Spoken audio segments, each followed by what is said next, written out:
And I had been married for almost 5 years. We met through friends at a barbecue and hit it off right away. From what I gathered, Jillian had just ended a long relationship, and her friends thought I could be a good guy for her. At first I was cautious. I didn't want to be her rebound.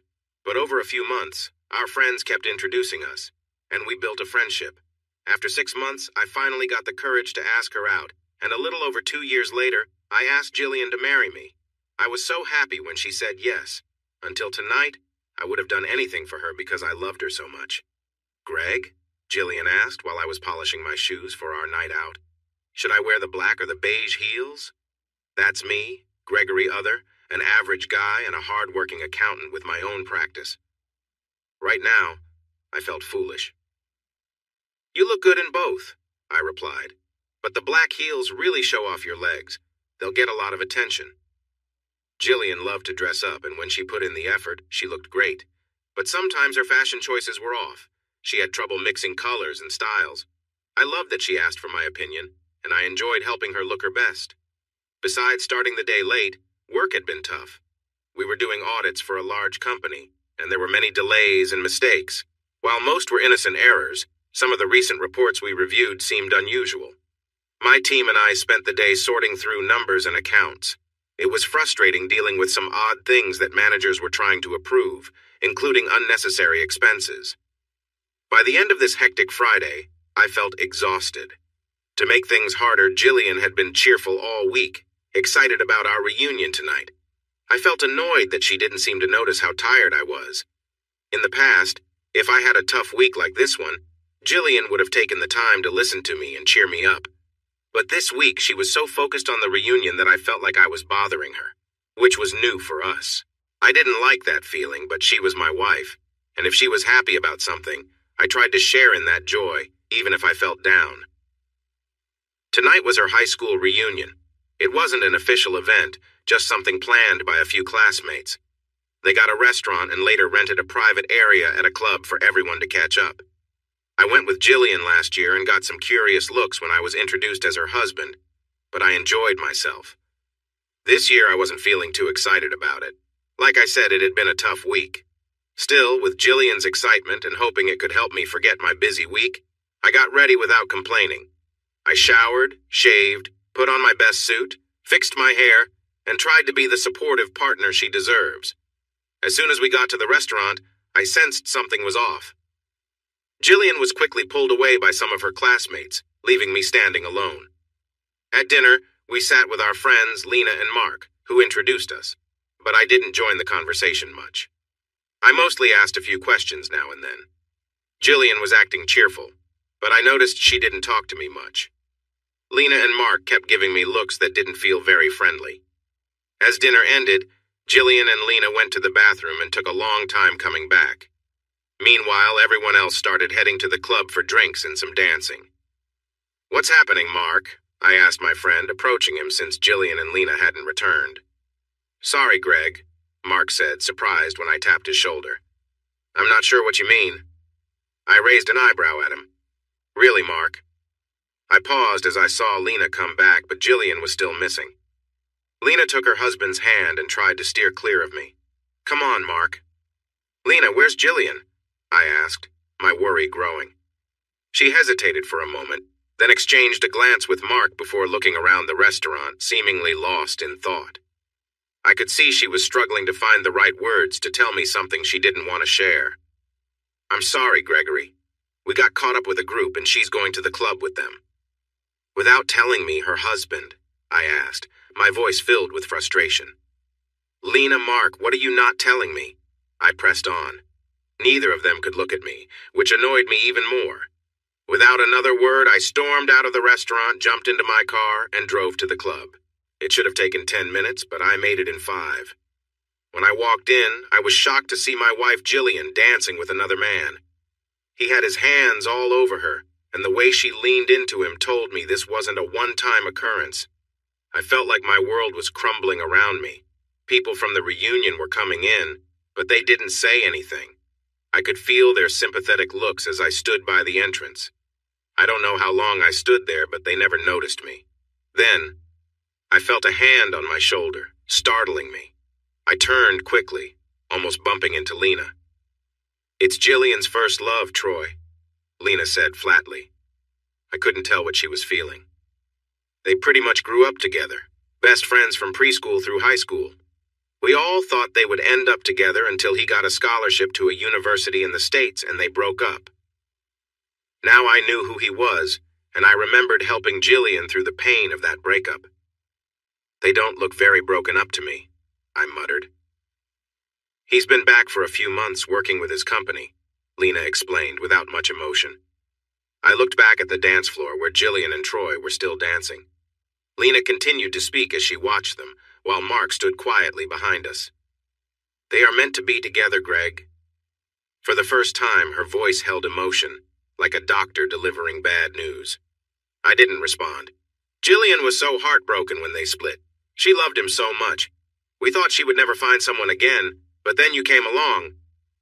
Lena tried to clarify, but my hands were tightening into fists as the song ended.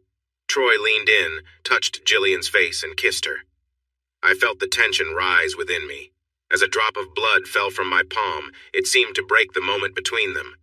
Jillian looked around the club and locked eyes with me. She gently pulled away from Troy and started walking towards me. I didn't even notice Mark and Lena slipping away. She approached me as if everything was normal. "Troy was my first love, Greg." Jillian jumped right into conversation without a greeting. We shared everything important. When he went for his scholarship, we promised we'd reconnect when he came back. I stood still, trying to process her words. "I guess he came back and you two got back together," I said with a hint of sarcasm. "Don't say that," Jillian replied with a scolding tone. "I know this is hard for you, but Troy and I are meant to be together." I couldn't believe what I heard. "Jillian Bronwyn." "Other, you married me," I exclaimed, my voice rising. She held my gaze without flinching. "I'm sorry, Greg. We need to get a divorce. Troy and I plan to get married and have a family." "Was I just your backup for all those years?" I raised my voice, noticing a few onlookers watching us closely. I recognized Troy approaching us, and he seemed ready for confrontation. "Are you Greg?" he asked, feigning concern. "That's Gregory to you," I shot back, filled with anger. "I understand you're upset," he said. "You're angry because I'm with Jillian, and we've been close since I got back."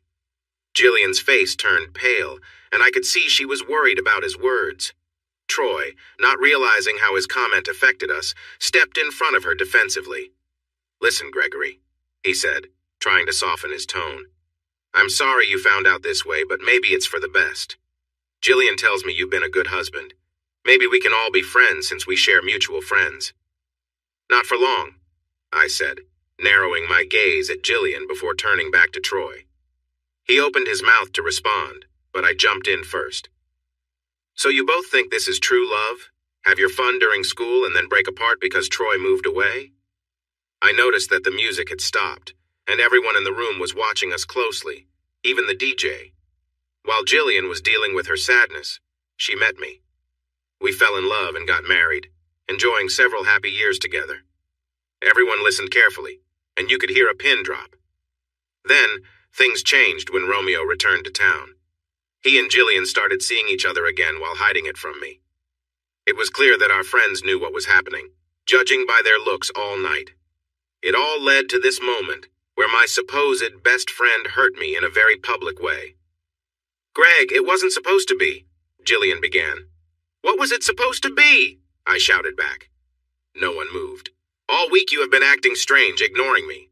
Even when I had a tough week, you insisted we come here together and then left me the moment we arrived. You showed me no respect in front of our friends, leaving the restaurant without a word. I come in here to find you with him." "Hey!" Troy tried to speak, but I gave him a fierce look. "Don't say a word, Romeo," I said. "It's clear that Jillian has not been faithful. You claim you two have been close for 3 months. That's not real love." "Look, Greg," Troy replied, trying to calm the situation. "I know emotions are running high, but Jillian and I believe we're meant to be together. We regret that you're hurt over this, but Jillian loves me and we're planning to marry. You both will need to part ways." "Naturally," I said, keeping my tone flat. "Greg," Jillian spoke softly, "I'm really sorry. We thought this would be the quickest way to handle it. We know it will hurt, but it's better for everyone involved." She paused, trying to gauge how I felt. We had been close friends and partners for years, and I had always been open with her. "Jillian, please call me Gregory," I said, and she visibly tensed. Gregory, she corrected. "I understand this is painful right now, but it's for the best. You're still young. You'll find someone new."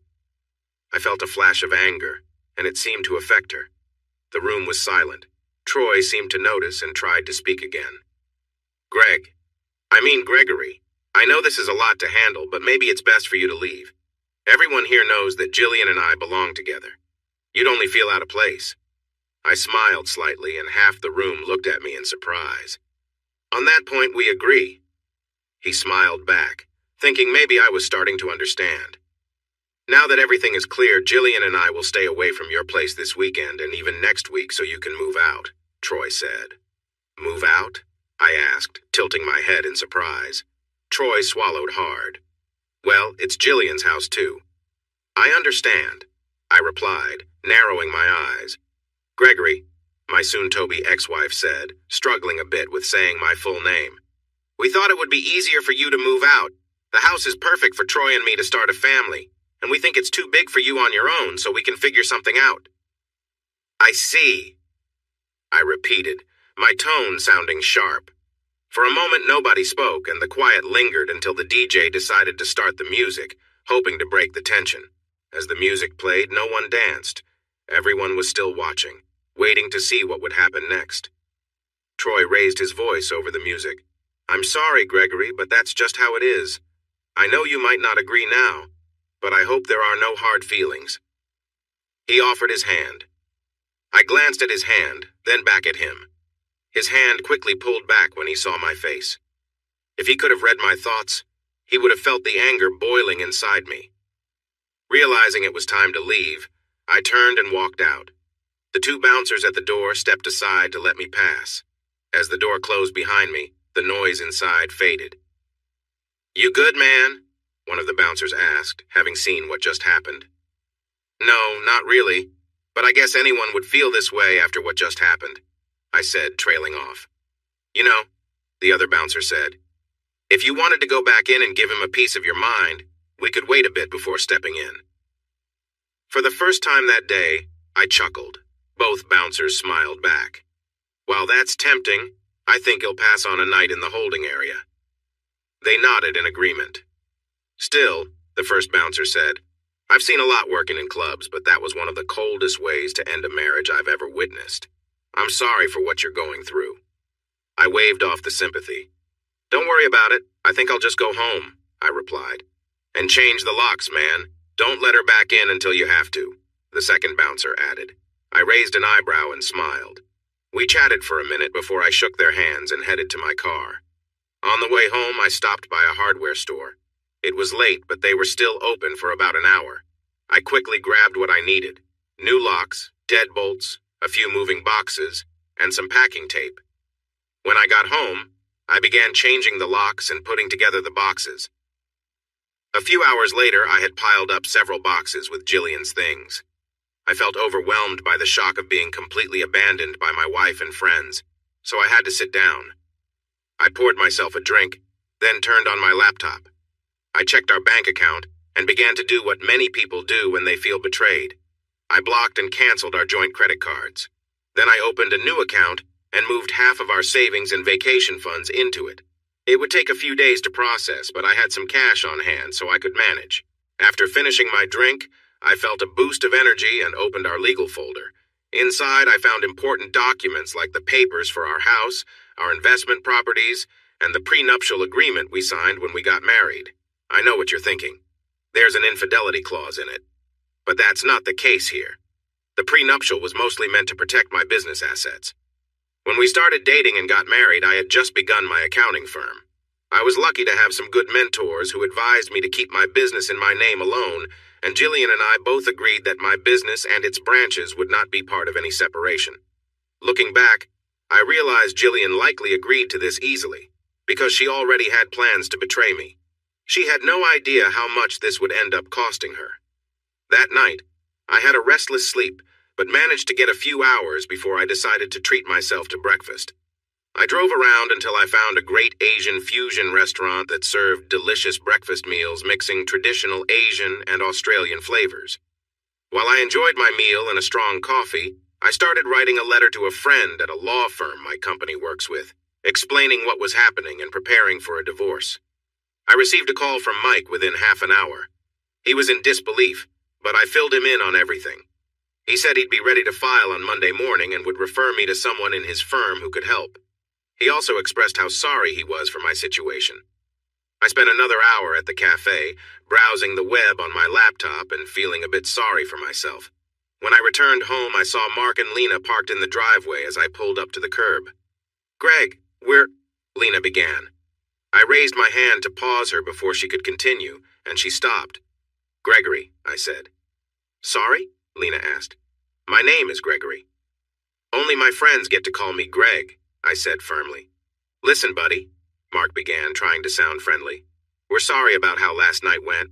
That's not how—" I raised my hand to stop him, and he quieted down, just like his wife. I glanced at a tree across the street. It was a big tree that had lost a branch in a recent storm. The branch had fallen onto a carport but missed the house. As I looked at it, I thought about how losing that branch was like what I felt inside. Losing Jillian felt like losing a part of myself. When I turned back to Mark and Lena a minute later, tears were streaming down my face, and I was filled with anger. "Don't you dare, Mark! Don't you even try to make excuses!" I shouted. "You've known she was with someone else for months, and you said nothing." "But Gregory, it's true." Lena started. "Love," I interrupted, wiping away my tears. "I don't want to hear your justifications. True love doesn't hurt others to get what it wants. True love is kind. It cares about the feelings of those around it instead of abandoning them or humiliating them without warning. I thought Jillian and I had true love. I never doubted her. I cared for her deeply and would have given her anything." "I know," Lena said, her eyes filling with tears. "But Jillian and Troy—" "Stop!" I yelled, my anger boiling over in that one word. The tears dried up. "Stop," I said softly. "Lena, I don't want to hear anything more about Jillian and Troy. I don't want to hear about their love. I just wasted the last several years of my life in a lie. 7 years, Lena. 7 years supporting her when she felt lost. Years of encouraging her to be her best self, facing challenges together, and dreaming about a future as a family. I see now that I was never the first choice. But tell me this, friend," I emphasized the word. "Why does he get to come back after leaving her when I was the one who really cared?" They looked at me as if I was a child who didn't understand. I continued, my pain spilling out. "He takes everything I worked for. He takes the woman I helped when he abandoned her. He gets the friends who turned their backs on me before she found true love." At least they looked a bit ashamed at that last part. "Well, that's not right," I said to them. "She gets what she deserves, and you both helped with that, so please leave my property." "Greg," Mark said. I glared at him. "I know this isn't how we thought things would turn out. We really believed Jillian and you would be happy forever and have kids. But then Troy came back, and it's clear they care for each other. I know it's hard, but they deserve to be happy." "And what about my happiness?" I asked. "What do I deserve?" They didn't know how to respond. I let out a deep breath. "He'll tell you what I deserve. I deserve a faithful partner and friends who care about me, but I have none of that, so forget your sympathy. It seems none of you, including her, care about me if it conflicts with them. If I seem bitter, it's because I am. But just try to understand how I feel," I said. I looked at Lena. "Mark? When Lena finds her true love and leaves you for him, then you'll know how I feel." "But Mark is my—" Lena started, but Mark held her arm to stop her. "Fine, Gregory," Mark said. "You've made your point, and you're not willing to see it from a different angle. We're leaving, but can we do anything for you as a parting gesture?"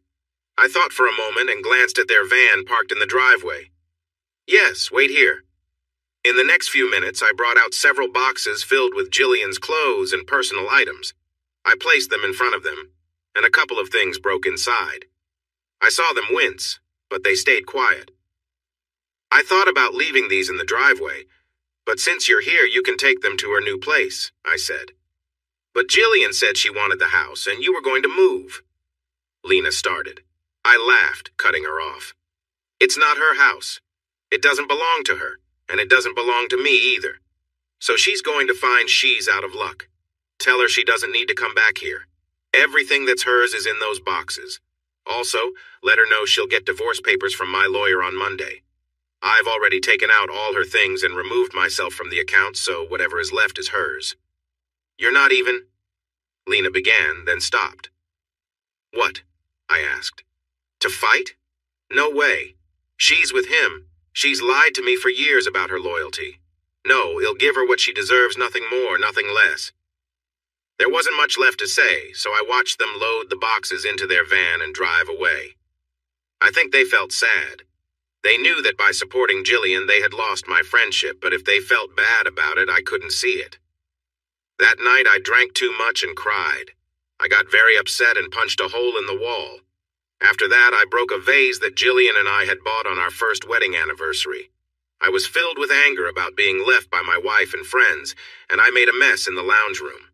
If something was loose, I threw it. If it was secured, I used whatever I could find to break it. I damaged the walls in the hallway and pulled the doors off the kitchen cabinets, even leaving some dents on the fridge. The next morning, I woke up feeling awful. My head hurt badly and my hands were bruised. I probably hurt my hands and had cuts on my arms. I quickly wrapped bandages around my wounds, knowing I should see a doctor to get checked out. Looking around the lounge room, I realized I would have to replace almost everything since nothing had escaped the damage.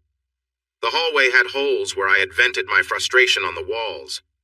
In the kitchen, cupboard doors were all over the floor, and the appliances were in strange positions that made them unusable. I felt a pang as I noticed the dents in the fridge, remembering that breaking the metal door had felt like an escape back then. I found some orange juice in the fridge that was still good, so I took a couple of pain relievers and drank it down. After a while, my headache began to ease, and I moved into the lounge room. I sat on the floor among the broken furniture and stared at the cracked TV. The rest of my day went by in a fog.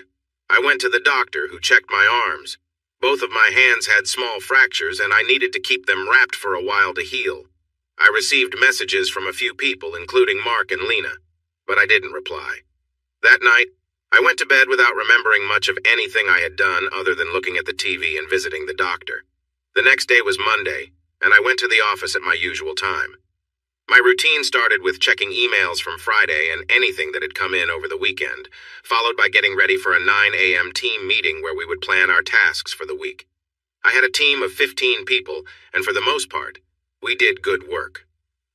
Around 8:30, my office admin, Colleen, who was in her 50s, came in. She took one look at me, pulled out a chair, and sat down. "Did you have a rough weekend?" she asked, noticing the bandages on my hands and arms. I had always been kind to her during the 3 years we worked together, so when I glared at her, she looked nervous. "Gregory, I'm sorry. It must have been really bad." "What happened?" she asked gently. I sighed and stared at my computer screen for a moment before turning to face her.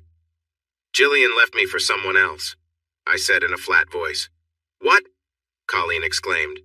"No, you can't be serious, Gregory." I held up my bandaged hands and I could feel tears welling up in my eyes. I shook my head. "It's true," I told her. "On Friday night, we had a reunion. It felt like everyone knew what was going to happen, including Mark and Lena. They all knew that Jillian and someone else had been seeing each other behind my back for months. They chose to tell me that night. At that moment, I broke down and cried. For the first time, Colleen came around my desk and gave me a hug. I could feel her own tears falling onto my shoulders.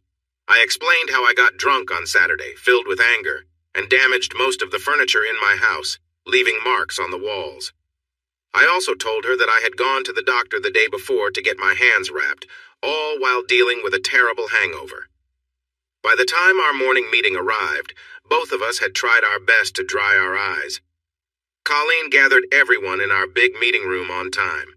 Once everyone was seated, I walked in and sat down. "I hope everyone had a good weekend," I said, and while many nodded, they tried not to look at my bandages. "This week?" I started to say, but Colleen interrupted, raising her hand to pause the meeting. "Sorry, Gregory, but I can't let this go. After what you went through this weekend, we can't pretend everything is okay, Colleen said. I paused for a moment and then nodded. Colleen looked at me, and her expression showed she wanted to share at least the basics with the group. After thinking for a moment, I nodded, knowing she would share what would help. Everyone, Colleen started. This past weekend, Gregory faced a big betrayal from his wife and some friends. Jillian has been unfaithful to him for the last few months and chose to leave him in a very hurtful way. By embarrassing him in front of a group of people, some of whom were supposed to be friends. Colleen paused for a moment to let that sink in. Then she turned her attention to one person sitting quietly on the other side of the table. "Isn't that right, James?" Colleen asked. James Colson was one of our accountants and also a classmate of Jillian. I realized for the first time that both he and his wife had been there on Friday night, watching everything happen. James had kept to himself since coming into the office, trying to stay out of sight. But when Colleen began to talk, he looked worried. When she called him out, he seemed to shrink in his seat as everyone turned to look at him. He started. "James," Colleen said in a serious tone, "were you there on Friday night or not?" "Yes, but," James tried to explain. "And did you know that your boss' wife was involved with someone from your class?" Colleen asked firmly. James seemed to choke on his words. "Be honest, James." James glanced down at the table and said quietly, "I did." For a moment, there was silence.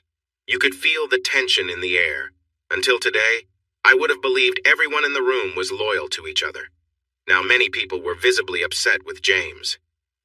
"All right then, James," Colleen continued after a brief pause. "I think you need to leave the room.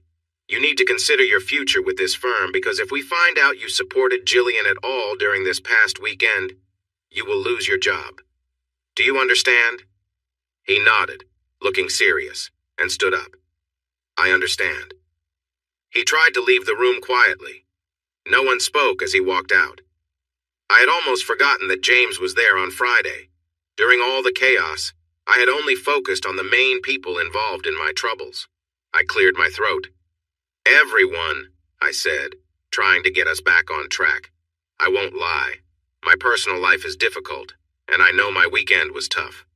I raised my hands to make my point clear. "But we all have work to do and clients to care for. This week I will trust that you all support each other. If you need anything specific, just let Colleen know.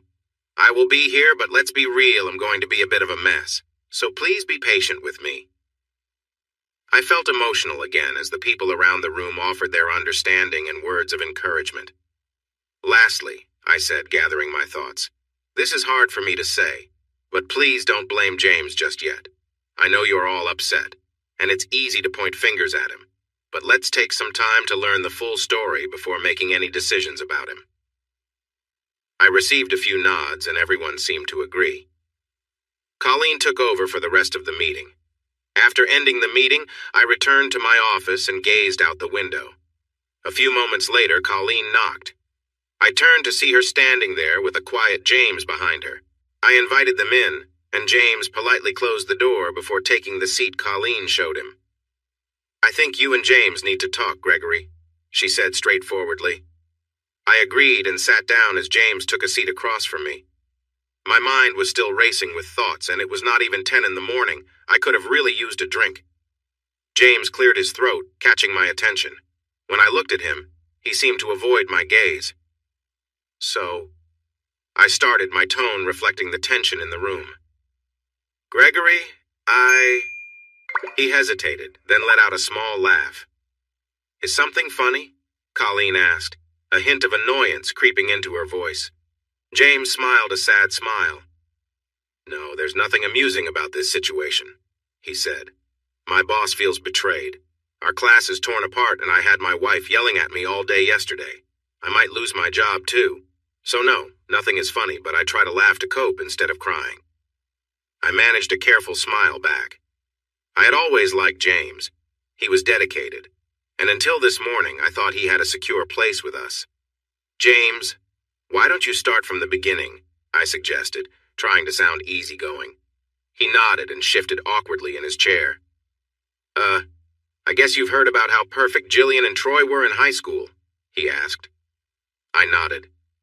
"I've heard nothing else but that lately," I replied. He nodded again. In high school, I was the math nerd. I wasn't bullied, but I also wasn't part of the popular crowd. Still, we all looked up to Jillian and Troy. They were the stars of our year. He paused, waiting for a reaction. When I didn't respond, he continued. As we approached graduation and university decisions were being made, everyone assumed they would go together. But we were all shocked when Troy said he was leaving for overseas, without Jillian. Another pause. I gestured for him to go on. They broke up the week before graduation. Troy went to some parties, but Jillian stayed back. During the break between graduation and university, I saw Jillian a couple of times. She looked lost and sad. Then months later, I heard that Troy was thriving in the States. He had a scholarship, and there were whispers that he already had a new girlfriend. I gave him an understanding nod. I remember hearing this from Jillian when I helped her stand during the early days of our relationship. A few times she cried on my shoulder about how much it hurt that Troy would leave her for someone else. After one of those talks, Jillian and I shared our first kiss, and I asked her out on a date. After that, Troy began to fade from her mind. That is, until recently. James brought me back to the present. Well, I went to university, got my degree, met and married Sherry, and felt lucky to get a job here. His smile had a hint of sadness. I was surprised to learn that you married Jillian, James said. Honestly, I was happy to see her so joyful with you. Troy leaving did hurt her a lot. It made me glad to see that she found someone good to help her move on. For a moment, James seemed lost in thought, so I decided to ask a question. When did you find out about Troy and Jillian? I asked, surprised that my voice sounded calm. James appeared surprised too, since I didn't sound angry. About an hour before you and Jillian came for dinner. He sounded upset. Some classmates were talking. I heard something about Jillian leaving you for Troy later, and everyone looked shocked. I raised an eyebrow at James. He sighed. Before dinner, only a few people knew anything, but then everyone started saying that Jillian and Troy were meant to be together. Mark and Lena pulled Sherry and me aside and said it was happening. They felt sorry for you, but said Jillian had made her choice, and you weren't in her future anymore. I wanted to speak up, but then Mark reminded me I worked for you. He told me clearly that if I said anything to you, I would regret it. He insisted it was best for Sherry and me to leave if I couldn't keep quiet. I looked at James. He clearly felt bad remembering that conversation. I noticed a blush creeping up his neck, and his eyes looked a bit wet. I'm sorry, Gregory. We couldn't stay for dinner. Sherry wanted to be there for you, but Mark and some others basically made us leave and told us to stay away. James, I began, wanting to comfort him. He raised his hand to stop me. Sorry, Gregory. I need to finish this. I promised Sherry. I nodded for him to continue. I was shocked, he continued. I had just been thrown out of my class reunion because your wife was about to leave you, and I was caught in the middle. We were upset and didn't know what to do, so Sherry and I went straight to the club. We both agreed we wanted to support you. What happened then? I asked, tilting my head slightly. I didn't notice you there. We were here, but by the time you showed up, we were in the back. Some guys in front of us kept us from reaching you until Jillian let you know we were here. When you left, they let us go after a little while. Sherry and I hurried after you, but by the time we got outside, you were already gone. I think we waited outside the club for about 30 minutes, feeling confused and unsure of what to do. Finally, Sherry convinced me we should go back in and see what was going on. James paused, glancing at me as if deciding how much more to share. I nodded for him to continue, and he swallowed. When Sherry and I returned, we didn't feel welcome to most of our classmates. The rest of them were upset, and when they realized I worked for you, they surrounded us and didn't let anyone come close for the rest of the night. And I started but couldn't finish my thought. They danced and drank like nothing was wrong, James said, swallowing again, clearly nervous. I'm sorry, Gregory, but they acted like you didn't matter. We heard that this had been planned for months. It was even harder to hear that Jillian and Troy are thinking about getting married soon. James stared at the floor, his hands clenched in his lap. That night at home, we didn't sleep well. Sherry and I ended up arguing about everything, even though we both felt disgusted by Jillian and Troy's actions. This brings us to today, James said as he pulled a piece of paper from his notebook and set it on the table in front of me. "What's this?" I asked, quickly reading the words. "My resignation," he said, looking defeated. I noticed it was signed and dated yesterday. "James," I began. "No, Gregory," he interrupted. "What they did to you was wrong. I couldn't help you even though you've been a great boss and a friend. You deserve better. Sherry and I agreed it's best for me to resign so you won't have to think about what happened on Friday night every time you see me." For a moment, we were silent. I looked at his resignation and let out a small laugh, more like a bark. But for the first time, I felt something other than sadness and anger. Colleen and James looked at me, surprised. I grabbed the paper by the middle and tore it in half. "Your resignation is not accepted," I said. I caught Colleen smiling behind me. James looked stunned. "But Gregory, what? Why?" he stammered. "James, first of all, my friends call me Greg. After what you just shared, I hope you can see me as a friend too. You tried to help me, but they were ready for you.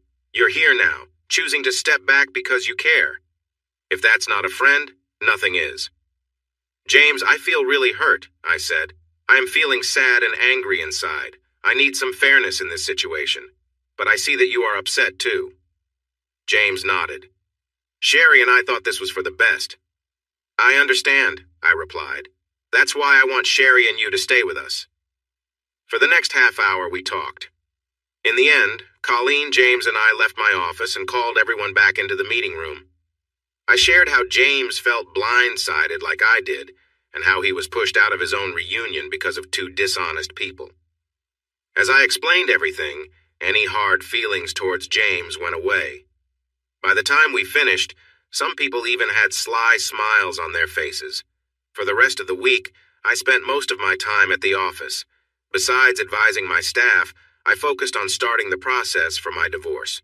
Instead of mailing the divorce papers, I had Jillian served at work. In Australia, adultery does not affect divorce, but I made sure my lawyers, Mike and Sally, included a note about it in the legal documents. After Jillian received the papers, I got a few calls and texts from her. I didn't delete them, but chose to ignore them. I figured they would be angry messages, so I let them pile up on my phone. I kept busy managing my bank accounts, listing my assets, checking canceled cards, and dealing with insurance. My team ensured that my legal documents were all in order, and that Jillian couldn't access anything. Colleen came over on Tuesday evening with a meal. She gasped when she saw the mess in my house. The tears she shed while walking from room to room could have left a trail. On Wednesday morning, Colleen contacted my insurance agency to set up a damage assessment. I'm not sure how she did it, but by Friday, she arranged for assessors and cleaning crews to come to my house. Everything was set to start the following week. By Friday night, I felt worn out, both in body and mind.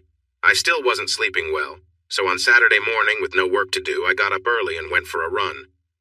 I ended up jogging down to the local shops and sitting at a cafe where I enjoyed coffee and a croissant before jogging home a couple of hours later. When I got back to the house, I was surprised to find Jillian sitting on the front steps waiting for me. I hadn't seen her since that Friday when she left. She was wearing jeans, sneakers, and a casual blouse, but the outfit didn't quite match. It seemed that the guy she liked didn't help her look her best. I paused halfway up the driveway, a light sweat covering my body as I took out my earphones. The loud music from Anti-Sleep by Blue Stahli stopped when I pressed pause. If you need music to channel your anger, check it out. For a moment, neither of us spoke. "Greg, it's good to see you," Jillian began.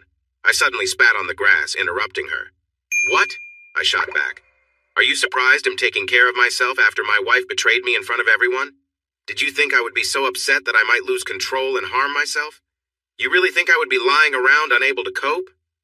I glared at her, and Jillian had the sense to take a small step back and look a bit pale. "It wasn't like that, Greg. I never meant to." "Hurt me," I almost shouted at her, cutting off her excuses. For a moment she stood silent, then nodded. "Like I can believe that, Jillian. You made it clear you were leaving me while people I thought were friends were there. You chose to break my heart." She looked down. "Greg, it wasn't my idea to do it this way," she said softly. "Mark and Troy thought that if we did it in front of others, you wouldn't fight it." I laughed bitterly. "You must be joking," I said as I calmed down. "We've known each other for years. We were about to be married for 5 years. You thought I wouldn't care when I found out you were unfaithful, or that you were leaving me?" Jillian's face turned red. "But—" "No buts," I replied sharply. "You lost any right to my care the moment you made that choice. It took me time to find out, but now I know the truth. You can leave now." "Greg, that's not fair. I'm still your wife," Jillian said, a hint of anger in her voice. "Ha!" I scoffed, then started walking up the drive toward the front door. I pulled out my keys and unlocked it. As I stepped inside, she tried to come in too, but I raised my hand to stop her. "You can't come in," I said firmly. "But Greg, it's still my house too," she protested. I shook my head. "No, it's not. It never was. The house belongs to the trust and my paycheck covers the rent every month." She looked at me confused. "Look, Jillian, this isn't your home anymore. You don't live here. But wait, I have a few things to give you." I closed the door behind her. As I entered my study, I quickly texted my lawyer to let her know Jillian was here. I picked up a few items and returned to the front door. Jillian was still standing there. "Greg, she began, but I raised my hand to signal her to stop. "First of all, it's Gregory. I told you, only my friends call me Greg, and you are definitely not a friend." Jillian swallowed hard. "Second," I said, handing her a small binder, "this has a check for your share of our assets." Her eyes widened. The check in her hand conveyed more than any divorce papers that we were finished. "Third, I hear you have something for me?" She hesitated for a moment, then opened her handbag, pulled out an envelope, and handed it to me. "I'm sorry, Gregory." "You will be," I replied mysteriously. I opened the envelope with her standing there and flipped through the first few pages. I snorted and looked up at her. Jillian flushed, knowing I was reacting to her request for 75% of our savings and half of my business in response to my divorce notice. I flipped to the back and found another document, a restraining order that would start on Monday, keeping me away from her and from being near my own house. "Really?" I said, raising my eyebrows. In that moment, she couldn't meet my gaze. She realized that things had gone too far. To be honest, Jillian had always gone along with what others decided. Now the consequences would hit her harder than she expected. I pulled out my phone and called my divorce lawyer. I kept looking at Jillian as she shuffled her feet. Sally, my lawyer's associate, answered on the second ring. "Hi, Sally, I have Jillian here in front of my house." Along with her demands from the divorce petition, she gave me a restraining order that keeps me away from her and the house, which she doesn't even live in anymore. As I listened to Sally's strong reactions, I noticed Jillian turning a few shades of red, clearly hearing the frustration in my voice. "So," I said, hanging up and turning to Jillian, "how does it feel to be one of the most terrible people around, Jillian?" For a brief moment, she was silent. "It's not like that, Greg. Ori," Jillian eventually said softly, "I got Troy to agree to give you until Monday to move out so we could take over." I laughed. "You can't just move in." "It's not your house," I said again, clearly stating the fact. "But you can't be here," she answered, sounding a bit like a child who wasn't getting her way. I shrugged. "Maybe that's true, and trust me, this mess will backfire. But just because I can't stay here doesn't mean you and your partner can. I think it's time for you to leave, Jillian. I wish you well, but I'd be lying." "You really dislike me that much?" she asked, glancing at my bandaged hands without voicing her thoughts. "You actually have the nerve to ask that after what you did and now this paperwork?" I replied, feeling frustrated. At this moment, I wondered if she understood anything. She stayed silent. "Jillian, you meant everything to me. You were my best friend. I trusted you more than anyone else. Then one day, you took all that away and treated me like I didn't matter at all. You've become someone I no longer recognize. So tell me, at what point did you think I wouldn't change my feelings towards you after all this?" I crossed my bandaged arms. Her eyes widened at my harsh words. She had never heard me speak like that to her before. For a moment, she fidgeted with her hands and looked up at me. "I hoped," she started, taking a breath. "Gregory, you're right. We had some good years, but the restraining order is just until the divorce is finalized. Mark, Lena, Troy, and I are hoping we could be friends again once everything settles down." I couldn't believe what I heard. "Friends!" I exclaimed, my arms dropping the envelope in frustration. You must be joking. If any of you were in trouble, I wouldn't lift a finger to help. Friends, you are living in a fantasy, I added, noticing movement behind her. Mark and Lena were coming up the driveway, and I could see the other person waiting by the curb. It seemed they had come from a big truck just as I lost my temper at Jillian. Oh, look, our so-called friends are here now, I said, glaring at them. Greg, Mark said, stepping up behind Jillian. Calm down, you don't need to. Leave me alone, I shot back. We are not friends, and we won't be friendly anymore. Your betrayal is almost as hurtful as the others, so don't think you can say anything that will change the situation. I glared at the couple who set Jillian and me up, and then helped ruin our relationship. Both of you share the blame as much as she does and the person over there, I said, pointing at the one who took my wife but didn't have the courage to stand up for her. Greg, Lena said, trying to sound firm. My anger shifted to her. Don't you dare, Lena. You have no right to talk down to me. You helped my wife cheat on me. Both of you did, I said, now pointing at Lena and Mark. You planned that embarrassing moment at the club to hurt me. They stood silent, and I could see Lena starting to speak, but I interrupted. And don't give me any nonsense about true love. You tried that before. Remember, both of you introduced her to me and encouraged me to marry her. Then, without a second thought, you both betrayed me. If this is your idea of love, then this world is in serious trouble. They looked shocked at the anger in my voice. I paused, and an idea came to me. Lena, do you forgive Mark when he comes home smelling like someone else after being out all night? I asked, smiling with a hint of mockery. Lena's eyes widened as she looked at Mark. Baby, that's not true. Mark started, but I laughed, making them all stare. Actually, it sounds familiar. Mark would tell the guys his little tales. It's like he thinks only part of the club is for that, but if you pay extra, you can get a private dance. And well, those extras add up. I relished their discomfort, watching as Mark stepped back, then he bolted down the road with his wife chasing after him, yelling.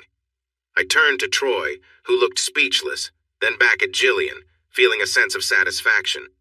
Greg, she said my name. I mean Gregory, you didn't need to do that, she stated. I rolled my eyes and leaned in closer. Oh, don't worry, Jillian. This is just the beginning. Mark has many more secrets. My anger won't only go towards them. There are others who will feel my wrath. I smiled at her, noticing how she seemed uneasy at my words. What? What do you mean? Jillian asked. Just leave now, Jillian, I said, switching the subject and not answering her question. Tell Troy to take you away. Get out of this country if you can, because if you stay, neither of you will like what's coming. Greg, what's wrong? Where is the man I love? She asked, not realizing the weight of her words until it was too late. He's gone, I replied flatly. You took my heart and soul, and what's left is something dark, something that will take pleasure in what's about to happen. Jillian was quiet. I took a step back and shut the door with a loud bang, laughing in a way that reminded me of the villains in movies. I looked outside 10 minutes later, and Jillian, along with Troy and the truck, were gone. I sat down on the floor, my body trembling from the confrontation, and I broke down again. I loved her, but I felt anger towards her too. I wanted to see her regret what she did. As I cried for what we used to have, I still wished she would return and ask for forgiveness, using all the familiar lines to win me back. But deep down I knew that wouldn't happen. Even if it did, I could never trust her affection again. The following month was filled with the usual tasks, lawyers, financial statements, and deciding who would get what in the divorce. At work, my team supported me. Colleen helped me find a therapist. I met with him twice a week to talk about my feelings. I moved into a short-term apartment. It was for the best, as I couldn't stay in the house. Colleen organized the cleanup crews and builders to remove the broken furniture and appliances and to repair everything. Despite saying she wanted a quick resolution, Jillian fought over many things. First, there were our bank accounts. We had $20,000 total in 3 accounts, and Jillian claimed that over $15,000 was hers. Then there was the house and some investment properties. I had already owned our home before we got married, having taken a big loan for my business. As the years went on, paying back that loan and investing in 2 more properties turned out to be smart choices. Jillian helped with some improvements, but all three houses were in a trust where neither of us could directly benefit. She tried to fight for them with the lawyers I guessed she was paying with help from her new partner, but it was pointless. Those properties were out of her reach, and I felt a small sense of pride that she wouldn't see any return on those investments. Next came the furniture and jewelry. I had my lawyer note that all of her things were packed in boxes and sent to her. I made a list that included shoes, earrings, and necklaces from the boxes I packed for her. My last thought was about Jillian. She claimed she deserved half of my business because we had been together right after I started it. Sally clearly explained the rules of the prenup and even took a moment to tell Jillian that she wasn't entitled to anything from other accounting. In the end, Jillian received $10,000, which I suspect she mostly spent on lawyers. I wasn't happy, but it felt good knowing she ended up with so little while I kept my houses and my business, which were worth much more. Sally made it even better by somehow getting Jillian to return her wedding and engagement rings. The restraining order was lifted since Jillian had no right to the house. She couldn't get in anyway because the locks were changed, and I had a security company checking the house a few times a week before I moved back in. With everything settled, we had a couple of months to wait for the divorce to be final. I didn't hear much from Jillian. However, James and Sherry received many questions from people from the reunion who were still in touch with them, and they both strongly asked everyone to stop asking. James discovered that Jillian and her new partner were living in an apartment in town that was provided by his workplace. It was a 6-month lease, after which she would either have to pay for it herself or find a new place. Putting two and two together, it seemed she thought that getting with him would mean she had a ready-made home. Too bad for her. The next surprise came in August, just a couple of weeks before the divorce was finalized, and tax season was in full swing here in Australia. There are a few busy times for accountants during the year. For small businesses, August and September are the peak months as they try to get their taxes completed and refunds handled quickly. We didn't do much small business tax work, but over the years we had helped out some friends. I was surprised when one of those businesses showed up on Tuesday morning. I never expected to see them. "Gregory, come on, man. You've got to help me out," Mark was saying, looking worried as he sat across from me at one of our meeting tables. Lena was beside him, looking down. Just one glance told me that their relationship was in trouble, likely from our last meeting. "Why?" I asked, enjoying their discomfort. Next to me was James. For the past few years, both he and I had helped with the taxes for Mark's import-export business. It was a tricky situation to make sure everything was done correctly with the paperwork and financial details. We received good payment for our efforts. Mark could leave for another place, but it would cost him more and take time for a new company to understand his needs. "Really? Are you going to make me plead, Gregory?" Mark said with a hint of desperation in his voice. I chuckled, and James smiled too. "Pleading might add something to this, but I wonder why you are here. You all wanted to make things harder for me. You made excuses and didn't care about my feelings while you showered Jillian and that guy with compliments, telling me to move on. Well, I have moved on, and I want nothing to do with any of you. Can you accept that choice?" Silence hung in the air for a moment. "You were right, you know," Lena finally said softly when no one replied. I raised my eyebrow, curious. "What do you mean?" I asked. For a second, Lena looked at Mark, her expression changing. I was surprised by the anger there, but it quickly faded into sadness. Mark looked down at his hands, quiet. "About the club and what happened in that back room, you were right," she said, her voice heavy with emotion. I couldn't hide my surprise. When Mark bragged about it, I thought he was just exaggerating. I had shared that story to hurt them, not believing it was real. "Wow, really? So Mark, you were telling the truth?" I asked, still in disbelief. He glanced at me, then quickly looked down and nodded. I turned to Lena, raising my eyebrow again. "You were right, Gregory, and not just about Mark," she told James and me while Mark remained quiet. "We got so lost in the romance that Troy and Jillian presented that we forgot about you." I started to reply, but Lena shook her head. For once, I kept quiet. "That day when you told us about Mark, I thought you were trying to upset us at first, but then I saw the look in his eyes and I knew you were sincere." "But you didn't know it was true, did you?" Lena asked. I shook my head, a bitter laugh escaping me. Figures. She paused, looking at me with sadness in her eyes, directed at me this time. We all knew it would hurt you, Gregory. When he returned and others talked about it, we all realized it was wrong but got lost in the idea of it being true love, convincing ourselves it was fine.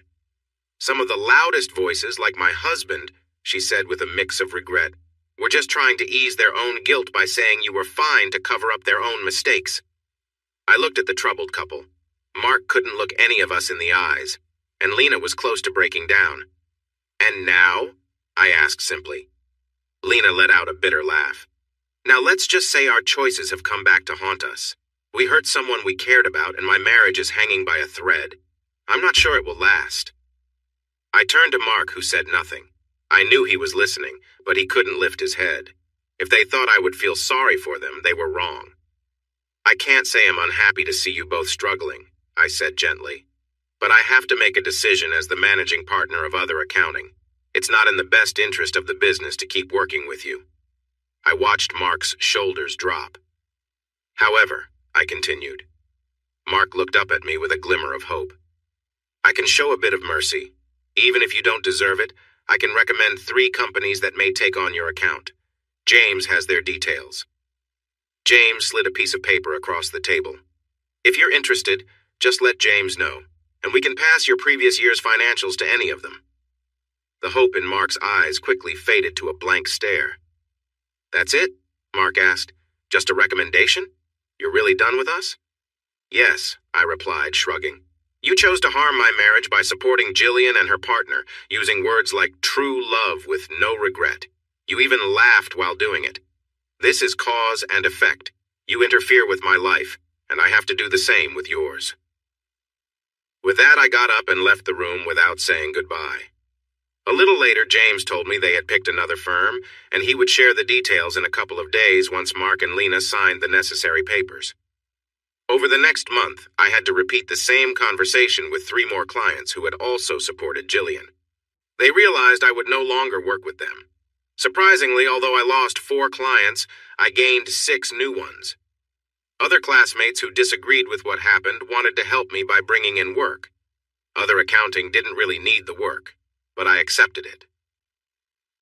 August turned into September, and my divorce papers finally came through. By this time, I had moved back into the renovated house. My arms were fully healed and no longer itchy. I missed looking tough, but I wouldn't miss the irritation of the bandages. The day I got the paperwork, I also missed a call from Jillian that I didn't return, along with a text that I read. It simply said, "Goodbye, Gregory. I'm sorry. I wasn't sure how to feel." Did she regret what she had done? The hurt of betrayal had lessened a bit in the months since the incident at the club. I was still angry and sad, but I was able to think clearly. If Jillian could leave so easily, then she wasn't the right person for me. That weekend, Colleen and some of my coworkers surprised me with a barbecue at my place. I was taken aback, but ended up hugging many people throughout the day. I only got to chat with a fraction of the guests. All afternoon, I was surrounded by people. Colleen, James, Sherry, and others from work were there with me. At one point, I sat with a drink while James cooked on the barbecue. Sherry was next to me, and I felt very emotional watching kids play a game in my backyard. I realized that Jillian and I would not have the family we had talked about for years, and that hit me hard. Then I felt a light kiss on my cheek and turned to see Sherry sitting beside me. She took my hand and touched my cheek gently. "I understand, Greg, but there will be happiness again. Don't shut yourself off. Today you have many friends and family here to support you. What happened wasn't right. They hurt both James and me too, but we want you to know we are here for you." Sherry hugged me for a few minutes, and I could feel the tears coming. James then came over and put his hand on my shoulder, showing he cared. Colleen and several others hugged me too. I sensed that people were watching and supporting me, and while I felt pretty broken, I didn't feel any discomfort. The next week at work, I felt much better. My co-workers noticed I was smiling and even sharing a joke, which I hadn't done in a long time. During our weekly meeting, I thanked everyone for their support, mentioning James and Colleen, and giving a special thanks to Sherry for reminding me that life goes on after hardship. That week, We also gained 3 new clients, 2 of which were major companies. It seemed one of our past clients had recommended us.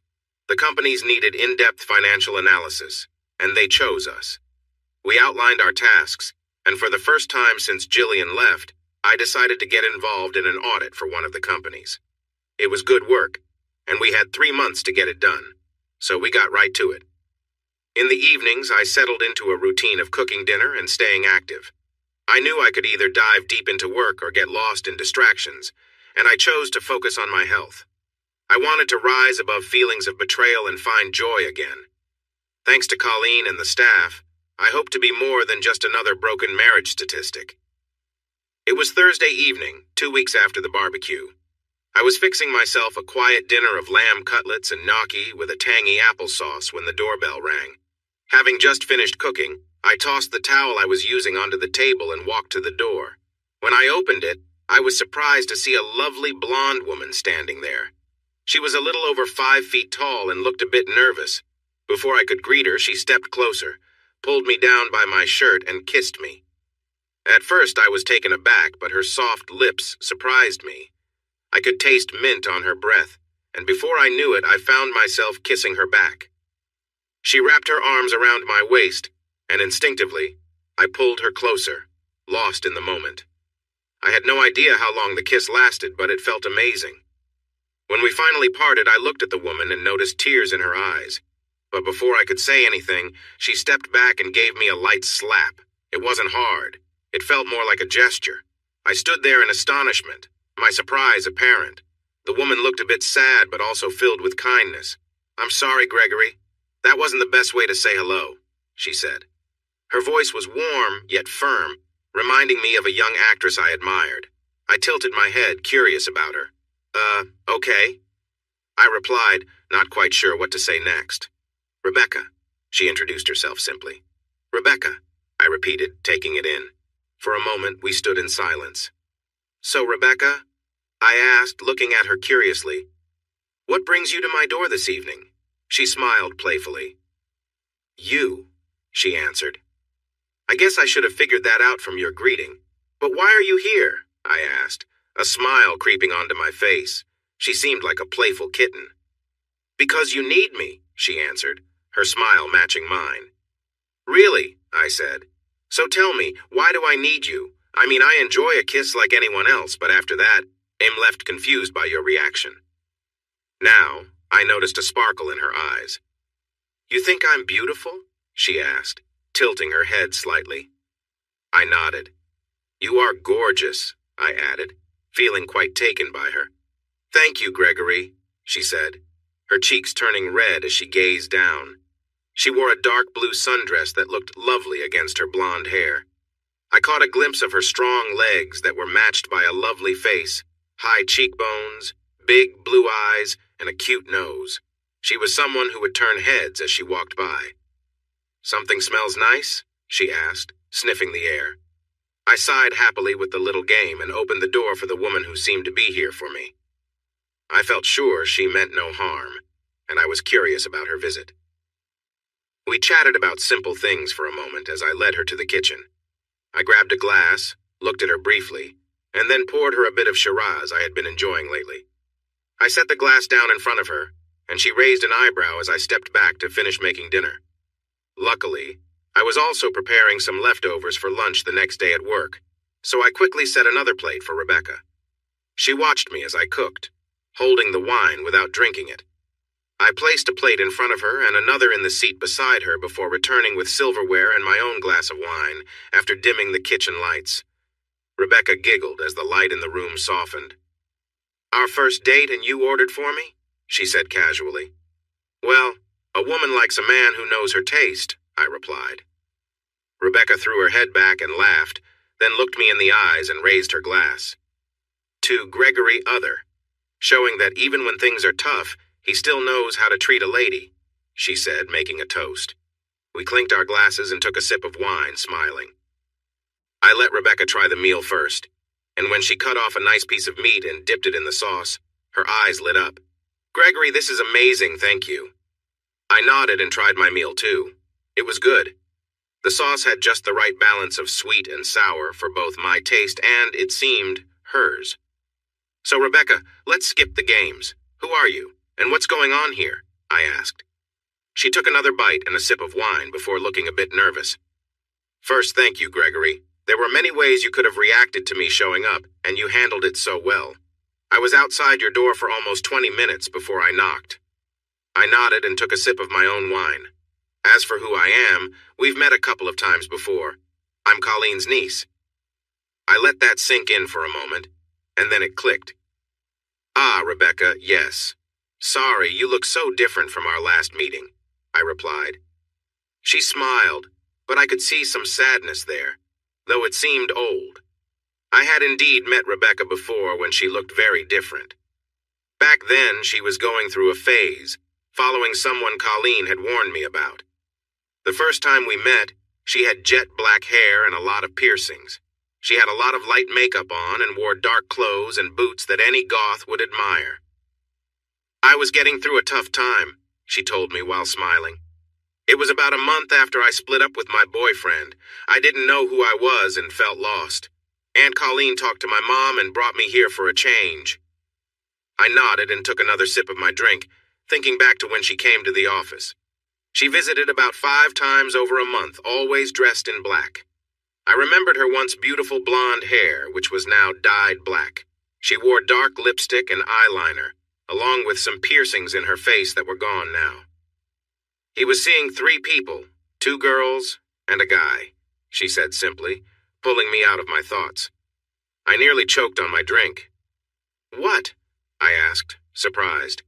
"Yeah," she said, looking down at her glass. "We were at a club, and after some drinks we went back to the guy's place.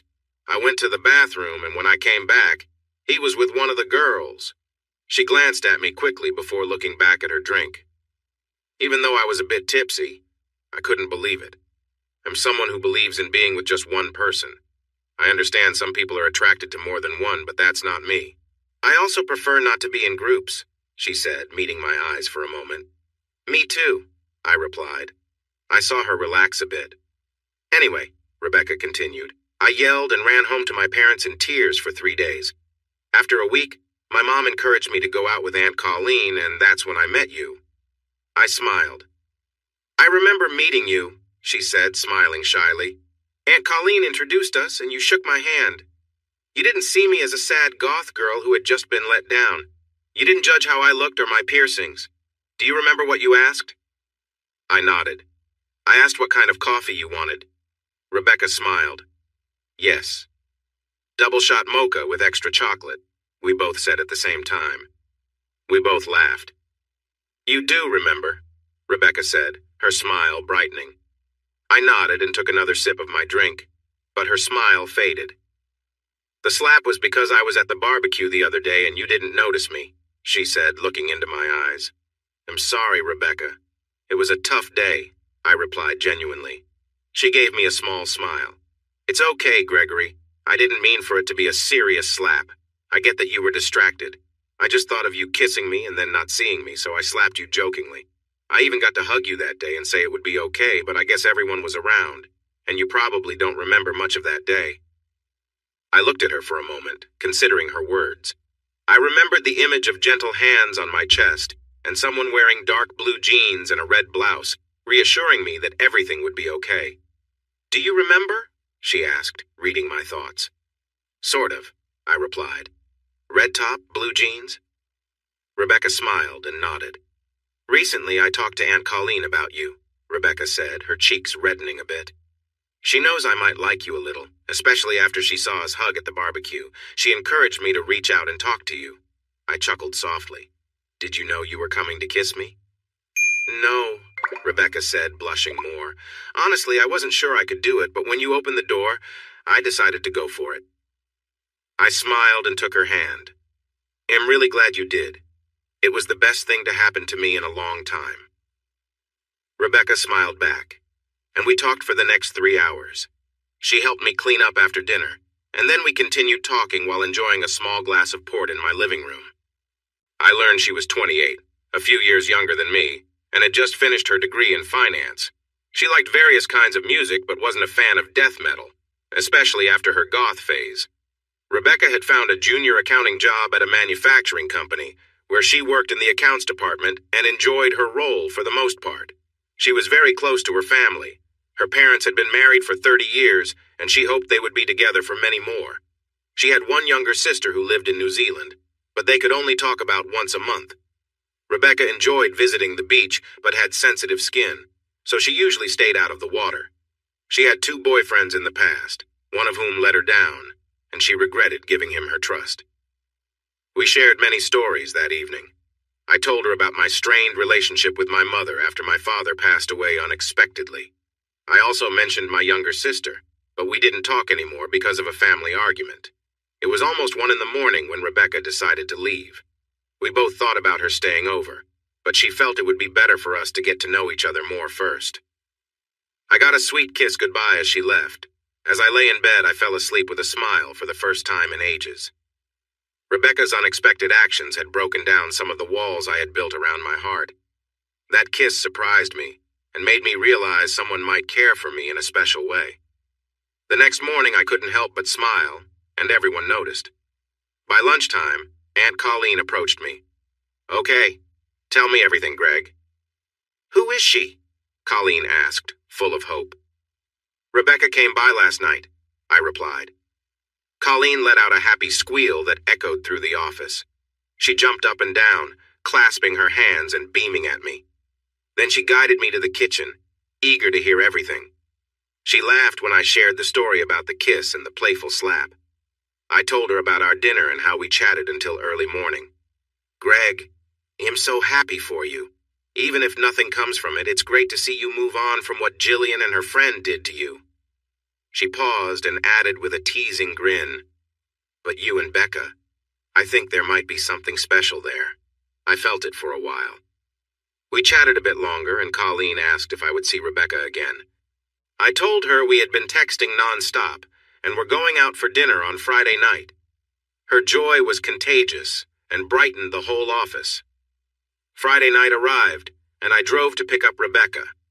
I asked her to dress nicely for our first proper date, wanting it to be memorable. She didn't disappoint.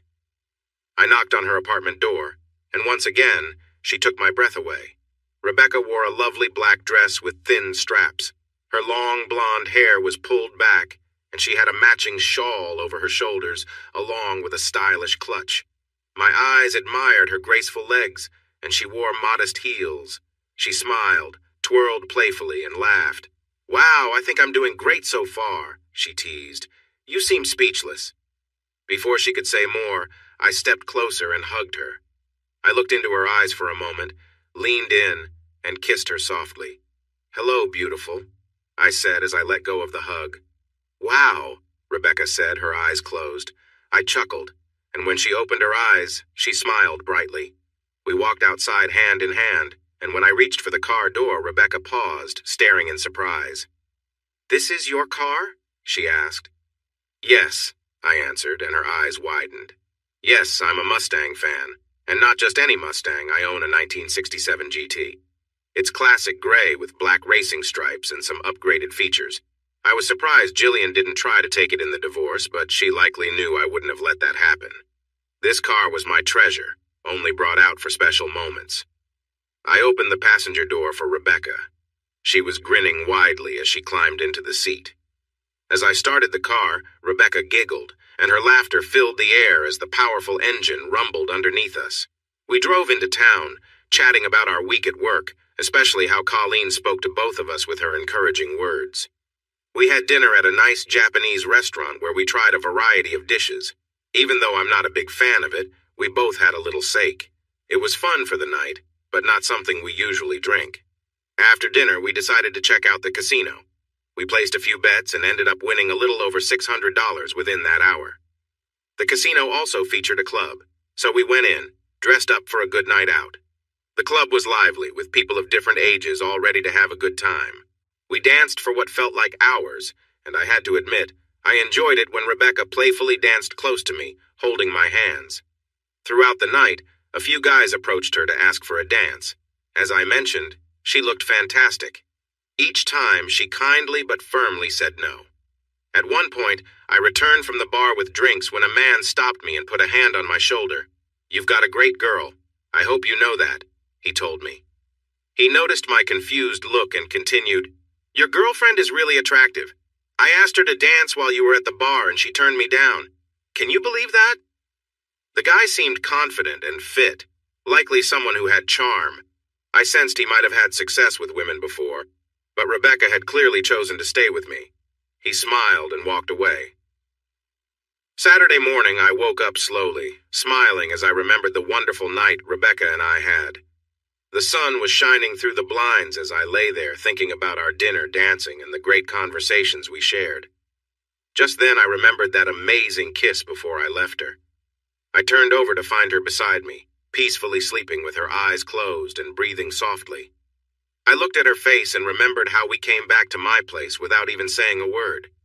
She followed me into the bedroom, took off her dress, and got into bed with me. "If you're going to look at me like that, you better do something about it," Rebecca said playfully, her eyes still closed but a big smile on her face. I smiled back and tucked myself under the covers, moving closer to her. I felt her warmth against me as our lips met. Just like the first time we met, our lips came together in a sweet moment that made me feel a deep connection with Rebecca. As we kissed, she pulled me closer, and I felt her moving gently against me. "Rebecca?" I asked when our kissing slowed for a breath. She responded, lost in the moment. "Rebecca?" I said again. She opened her eyes and looked at me. I saw desire in her eyes and something deeper that made me a little scared to name. Love. For a moment, she stayed in that dreamy place, but I think she sensed my feelings. "Gregory, are you okay?" she asked, looking surprised. "If you're worried, we didn't do anything, just kissed and slept." I shifted, propping myself up a bit. "Rebecca, I started but paused. She didn't say anything. She moved a little, and for a brief moment I caught a glimpse of her. She quickly covered herself, knowing this was an important moment that wasn't the right time for fun. She waited for me to find my words. "I'm scared," I confessed. "What Jillian did hurt me in ways I can't really explain. I felt like I was never enough, like I had failed." Rebecca nodded, keeping quiet and letting me talk. "I've been through so many emotions this past year, pain, anger, sadness, and feeling lost. But now I'm scared, and it's not about Jillian. I'm scared about you," I finished. Rebecca reached out and gently touched my cheek. The look of understanding she gave me almost made me cry. "I understand, Gregory. Jillian hurt you a lot," Rebecca said softly but firmly. "Even though I went through my own pain, it's different because you really tried to connect with her, and you faced rejection." I nodded and took a deep breath. "I'm scared, Becca, because I think I'm falling in love with you. I'm worried that I'm broken and that I can't give you what you need." In a surprising move, she pulled me close, resting my head on her chest. "Shh, my wonderful man," she said softly. "I'm here for you," she said gently. "I can see you're going through a hard time. Let me help. Just share whatever you're comfortable with, and don't hold back." I lifted my head, and for a moment we locked eyes. Then we leaned in closer, and soon our lips met in a warm, comforting kiss. The feeling grew between us, natural and easy. As we held each other, I felt her warmth and kindness. She was close, drawing me in, and we found comfort just being there side by side, in each other's presence. There was no need for words, just a shared understanding and peace. Later we lay together, quietly enjoying the calm of the moment. The silence spoke for us, and we felt at ease, appreciating the simplicity of being close. After a while we drifted off, feeling lighter and more at peace than before. We lay there, simply happy to be in each other's company, resting side by side in quiet connection. I found that looking at pictures in my own hand could not compare to being with a willing partner. I felt a shift next to me, and, thinking Rebecca was reaching for a tissue, I was surprised to see her holding her phone. "Smile, sweetie," Rebecca said, taking a selfie with her head resting on my shoulder. "But Rebecca?" I questioned. "Don't worry, I have a private folder on my phone just for us. I've never taken a picture like this before or let someone be so close to me." Just then, my phone beeped with a message. Rebecca had sent me the photo. "Greg, I trust you," she added. I got up for a moment to fetch a wet washcloth from the bathroom. When I returned, Rebecca was purring contentedly. I gently helped clean her face before leaning in for a kiss. "Greg, sweetheart." I smiled, knowing it was now her turn for attention. I began kissing down her neck, and though we had been together for a while, I took a moment to appreciate my new girlfriend. Rebecca had a slim figure. While she wasn't overly large, she had a nice shape. Her skin was smooth, and I quickly found that with a little attention, she could feel very good. As I explored further, I noticed her graceful form. She enjoyed running, which was quite evident. I couldn't help but think I wanted to be with her for the long run. I gently pulled down the black satin panties she had worn, noticing her smooth skin. Rebecca smiled and relaxed, inviting me in. I found myself anticipating what was to come. The moment I touched her, she began to respond positively.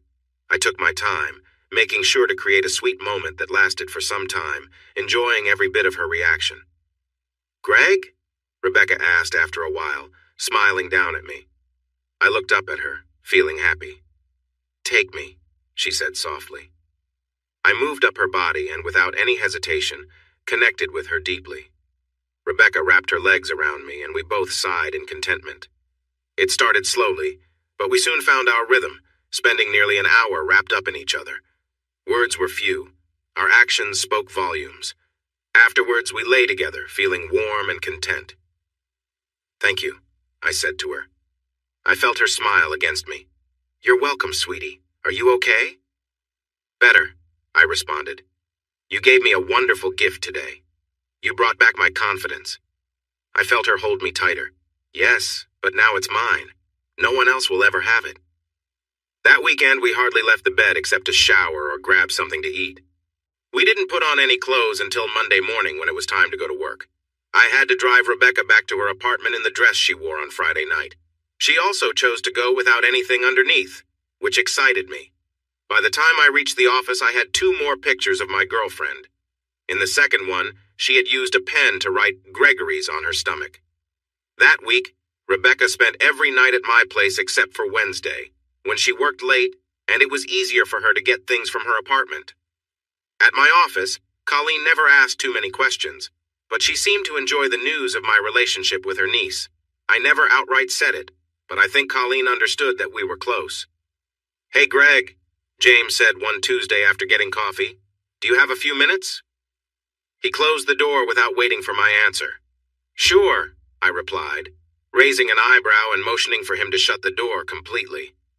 I could tell he wanted to discuss something important, probably related to Jillian. "So, how are things going with you and Rebecca?" he asked. "Yeah," I smiled.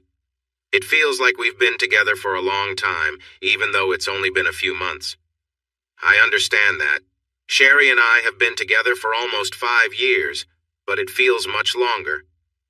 James looked worried for a moment. "Oh, but not in a bad way. I mean, it's just..." I raised my hand and laughed a little. "I understand, James. It's not a bad thing." He nodded. "Sherry and I are really happy to see you smiling again. We were wondering if you both would like to come over for dinner Saturday night?" There was something hopeful in his tone that made me curious. "I don't think we have anything planned, but I'll check with Becca." He nodded again. Greg," James said, getting to the main reason he closed the door. I sighed. "Is it about Jillian?" I asked. "Kind of," James replied. "You know about the Kensington audit we're working on?" he asked. I was aware and nodded. Kensington was one of the 2 major companies we were dealing with. James was sitting in the second chair looking over some financial reports. "We found a few problems and I need some help," he said to me. "Okay, show me what you got," I replied. James spread out several reports on the table.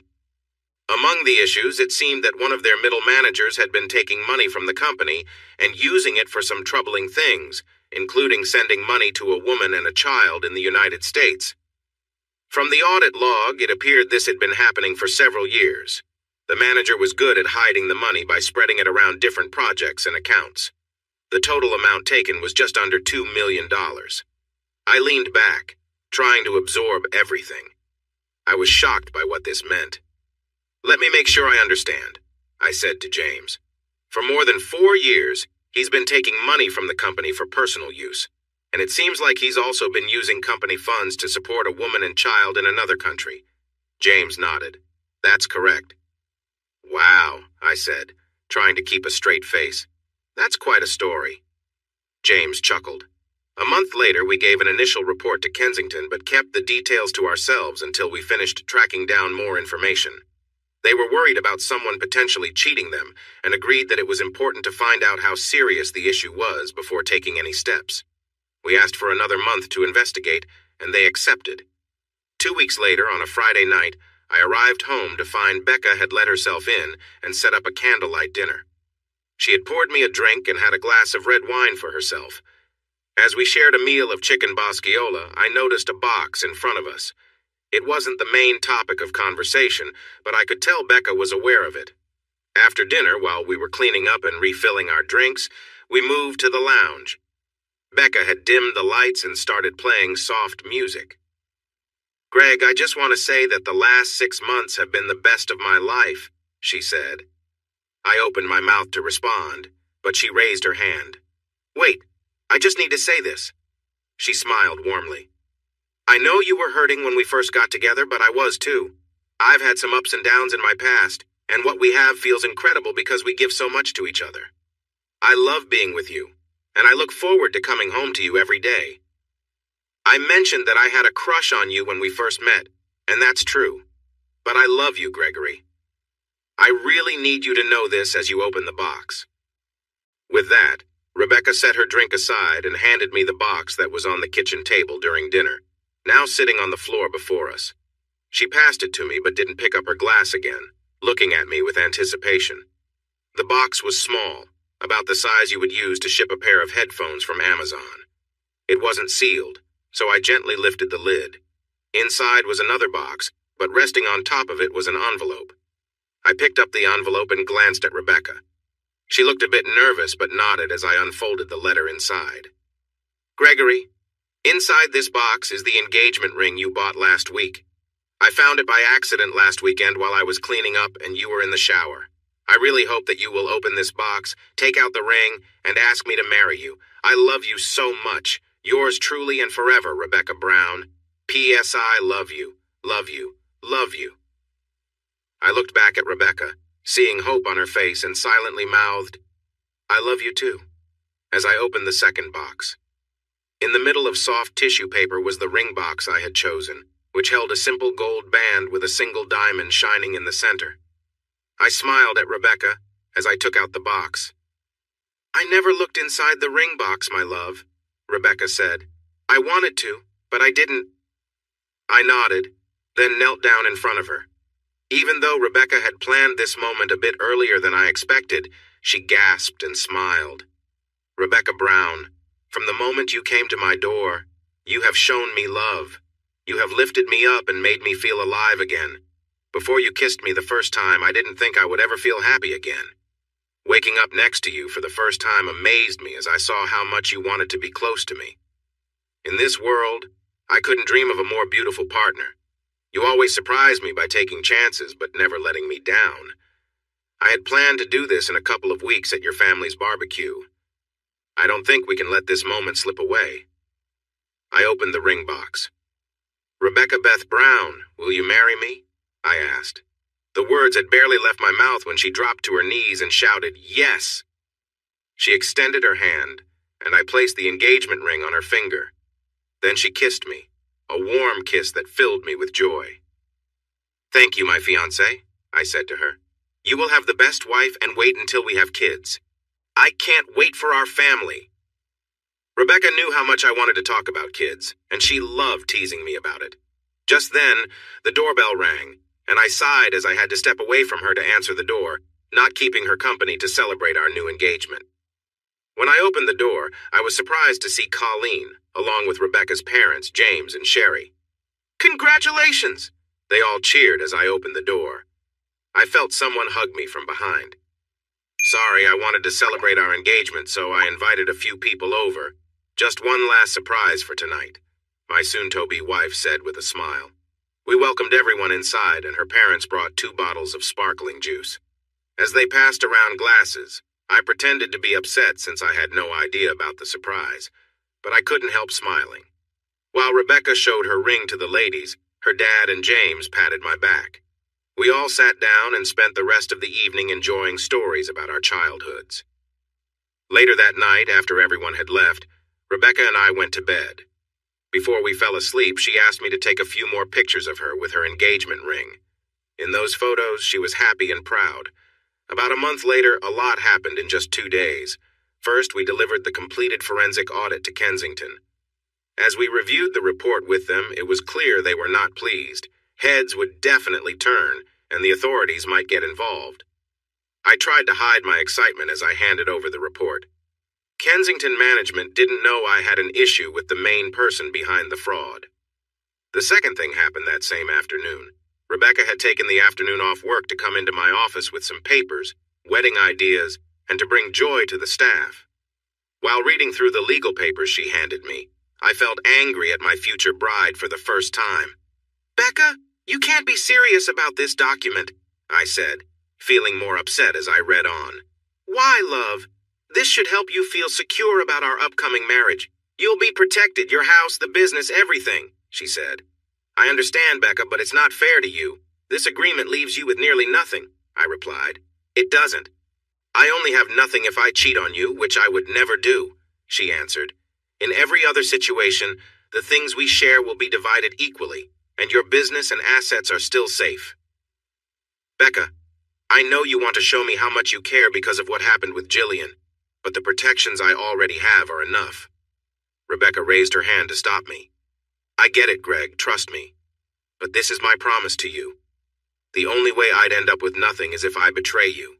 That's not going to happen," she said, holding my hands. I picked up a pen and signed the document. "I'm going to trust you, Becca. I know, love. We'll put this away and never need it." For the rest of the afternoon, we talked about the document a few more times. In the end, she was right. It went into a filing cabinet to gather dust. The third thing that happened occurred the next evening at home. I had just arrived, and Rebecca, who had moved in for good, asked me to take a shower. As I finished up, I heard shouting. I quickly put on some shorts and rushed out to the entry. "So I move out and he just moves on to someone else?" I heard my ex-wife yelling at Rebecca. I heard Rebecca laugh. "You walked out the door plain and simple. You left a kind man and broke his heart. And I am not someone else," Rebecca replied, making air quotes with her fingers. I stayed back out of sight in the hallway. "But sure, he'll own that title. I'm Gregory's special partner. He gets all of me. Can you say the same about your marriage to him?" my fiancé retorted at Jillian. "You're a terrible person," I heard Jillian yell, followed by the sound of a slap. I took that as my cue to step into the room. Both women turned to look at me with Jillian holding her cheek. I chuckled. "Rebecca," I said, smiling. "Meet Jillian, my ex-wife. Jillian, meet Rebecca, my fiancé." For a moment, both women stared at each other before I stepped between them. "Do you find this funny, Greg?" Jillian asked. "Actually," I paused. "Yes, I do. You weren't invited, and you started shouting at my fiancé before that happened. Maybe it's just a bit of payback for how things ended between us." Rebecca gave Jillian a look, but I raised my hand. "Enough, Becca." She took a step back, still glaring at my ex. "What do you want, Jillian?" I sighed. "Why did you do it, Greg? Do it." "Why did you have to ruin my life?" she asked, her anger shifting towards me. "What do you mean, Jillian?" I replied innocently. "I haven't had any contact with you in almost a year. You left me for someone else, and that's when everything changed." Rebecca let out a small laugh behind me. Jillian shot a frustrated look at Rebecca before turning back to me. "You didn't have to hurt Troy," she said, her voice softening. I couldn't help but chuckle, which made Jillian look a bit pale. "You need to be clearer, Jillian," I replied, crossing my arms. Rebecca wrapped her arms around my waist. "It was your audit that got Troy into trouble. You didn't have to do that," she said, her tone quieter now. "Should I ignore fraud when I see it? Your new love took money from the company for bad reasons," I said to her. "Fraud?" Jillian asked, her face going pale. "What do you mean?" It was clear she didn't know everything. "Yes, Jillian. The person you left me for had issues that you didn't know about. He used company money for harmful things. It's all in the report. I can share it with you if you want." She sank to the ground, looking defeated. It was the first time I saw her truly lost, her understanding of her life crumbling away. Rebecca and I watched as she sat on the front porch. "Troy has been arrested," Jillian told us, the earlier anger replaced by emptiness in her voice. I hadn't known, but I suspected he would be in trouble soon. "We've been married less than 3 months, and he's already in trouble," Jillian said. We watched her break down into tears. I'd be lying if I said I didn't feel a little sympathy for her. I was married to her for several years. We shared tender moments and talked about our dreams. I cared for her, but she also caused me a lot of pain. In a very harsh way, she left me without a second thought. I tried to be a good person, but I struggled to stay kind when it came to Jillian. "What should I do, Greg?" Jillian asked, looking at Rebecca and me. Rebecca answered instead of me. "You really have the nerve to ask him that after how you treated him?" Rebecca said firmly, yet without anger. Jillian's spirit seemed to return a bit.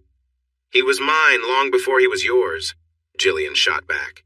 Rebecca laughed and held me a little tighter.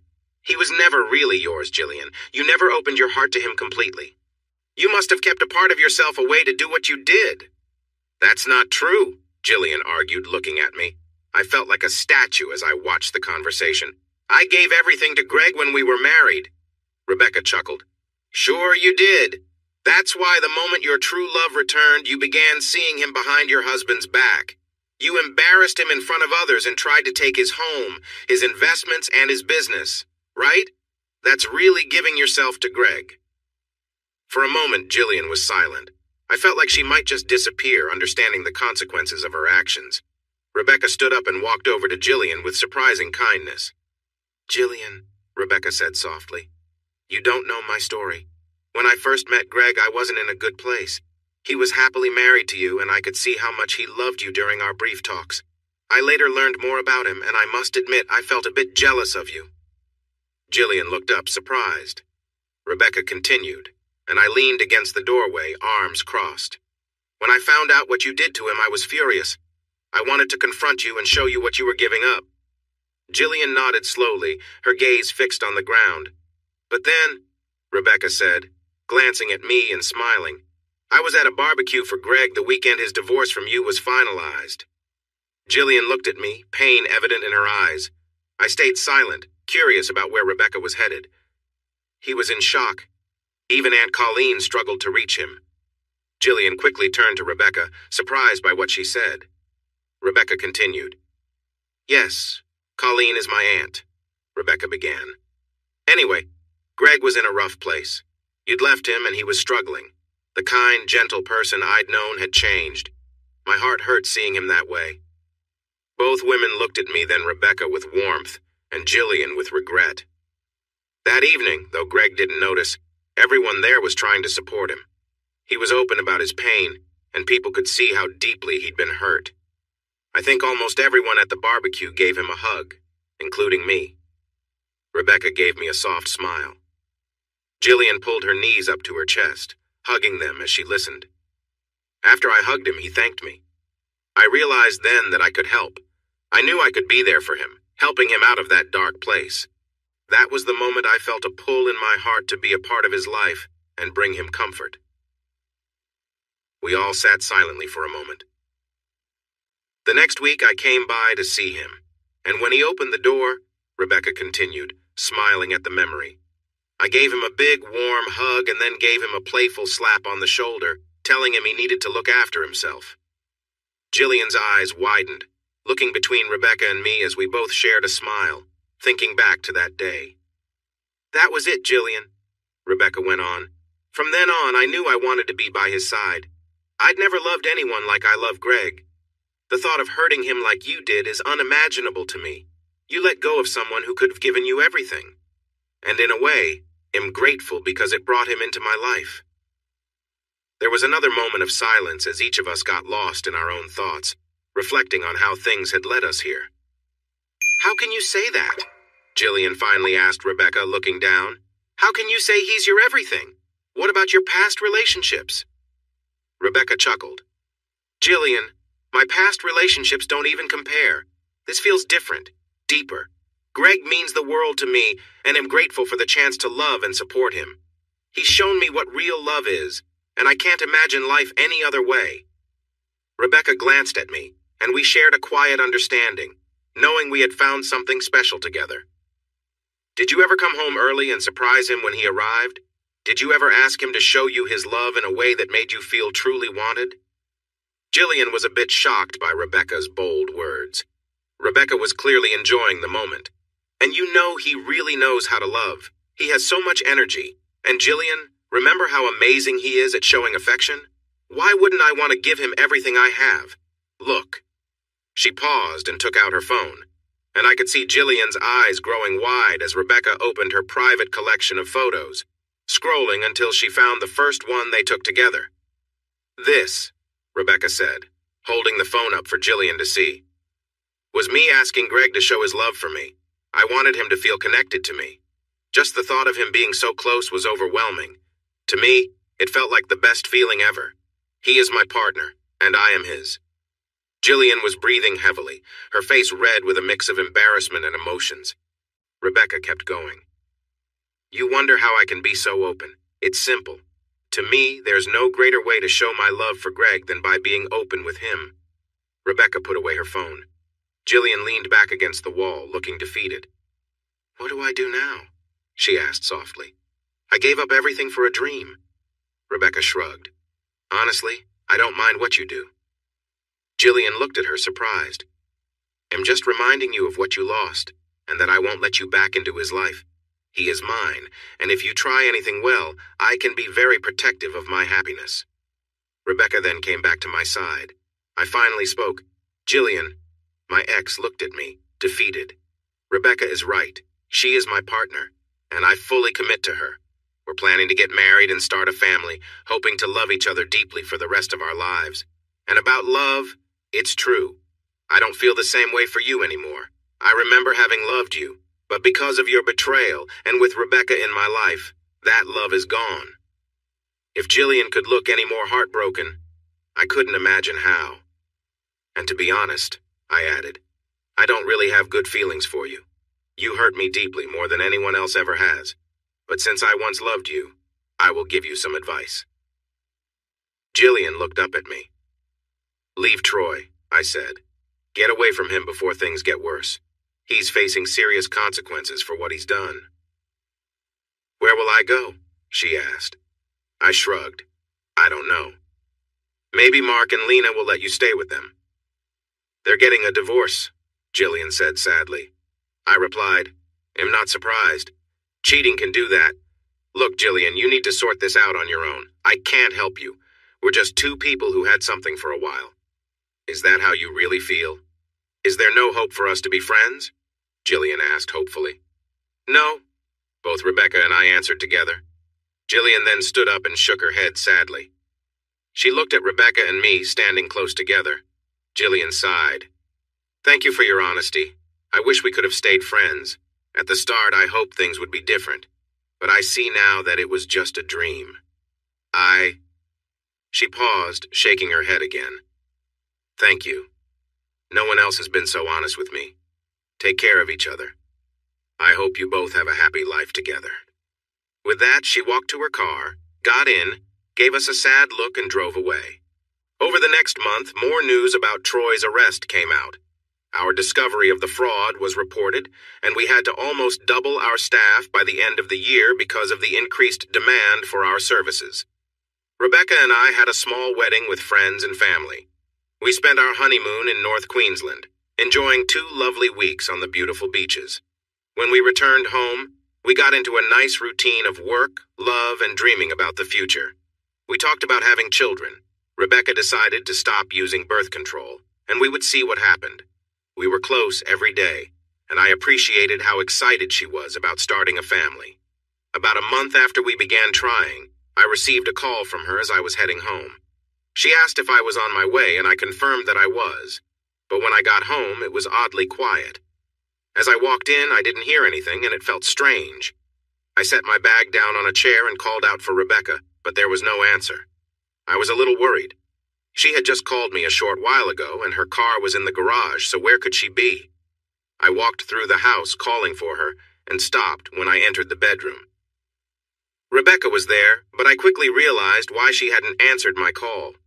As I stepped into the room, she turned to hear me but couldn't see me because of something covering her eyes.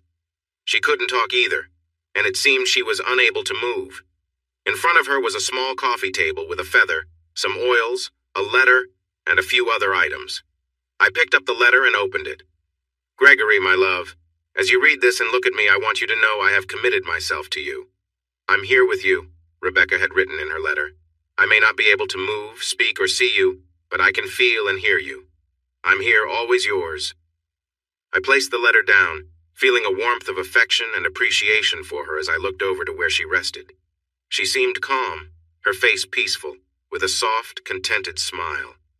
Rebecca had always shown her care and trust with me. I leaned down, gently brushed her cheek, and smiled as she responded with a soft laugh. Her laughter and the warmth of the moment lifted my spirits.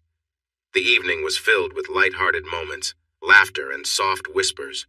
We simply enjoyed being together, sharing stories, and letting the night drift by. It was a peaceful and comforting closeness, and I was grateful for it. Later, we shared a quiet meal and laughed over memories, letting the joy of the moment surround us. We cherished the simplicity of just being there for each other, knowing that nothing more was needed. The night was filled with warmth and happiness as we enjoyed each other's presence, a reminder of the strong connection and comfort we shared. I smiled at the last moment as I held my wife close, feeling a rush of happiness. After a sweet moment together, I kissed her gently. When I lifted the blindfold, I saw her eyes filled with pure love. I love you, Gregory, she said softly. I love you too, Rebecca, I replied. I released her hands and feet, and she showed me how she had tied herself up, keeping one arm free until I was almost home. We cuddled for a while before Rebecca playfully jumped on top of me, asking for another chance to create a family. After a cozy shower and changing the bed sheets, I felt sure that our first child was on the way, born from love and a deep connection. I felt a happiness I had never known before. 9 months later, our first daughter, Sarah, was born. Just under 2 years after that, we welcomed twins, Henry and Peter, and finally, our little Bridget arrived. After Bridget's birth, Rebecca and I decided that our family was complete, so I took steps to ensure that we wouldn't have any more children. In the years that followed, our lives were filled with joy and love. Sure, we had our typical family issues and disagreements, but love always filled our home. On a chilly winter morning, it was time to say goodbye to Rebecca as we laid her to rest. She bravely fought cancer for 2 years. Until her last moments, she gave everything to our children and me. Even when she was weak, we would lay together as husband and wife, and she would tell me how much she needed my love. "Baby," Rebecca said, even while in pain, trying to stay alert. We were cuddled together. "You're going to be okay, you know that. I won't leave you alone." "I know," I said, stroking her hair. "We'll be apart for only a little while before I find you again." Rebecca smiled, thinking of a time when I got stuck in a blizzard, waiting for her at a cabin in Canada. For weeks, we communicated through video calls, and she showed me the many ways to make the most of our time apart. When I finally arrived, we spent an unforgettable week together.